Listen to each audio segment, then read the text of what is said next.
ইয়াকা না'বুদু ওয়া ইয়াকা নাস্তাঈন।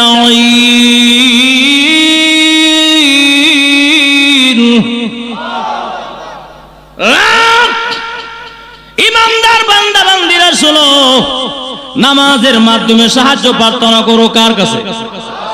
আরো জোরে কোন? এজন্য আসুন, আল্লাহ রাব্বুল আলামিন বলেন মানুষেরা রে,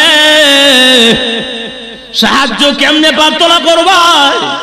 আমি আল্লাহ সূরাতুল ফাতিহার মধ্যে শিখায়া দিয়েছি, ইয়াকা না'বুদু ওয়া ইয়াকা নাস্তাঈন।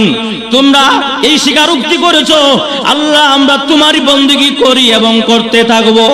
আল্লাহ তোমার কাছে সাহায্য প্রার্থনা করতেছি এবং করতে থাকবো। এই দুইটা ওয়াদার মধ্যে যে বান্দা বান্দী আবদ্ধ থাকে, ইস্তেকামাত থাকে, অটল থাকে, আল্লাহ রাব্বুল আলামিন বলে বান্দারে এই দুইটা কথা তুমি অটল থাকলে, অবিচল থাকলে আমি আল্লাহ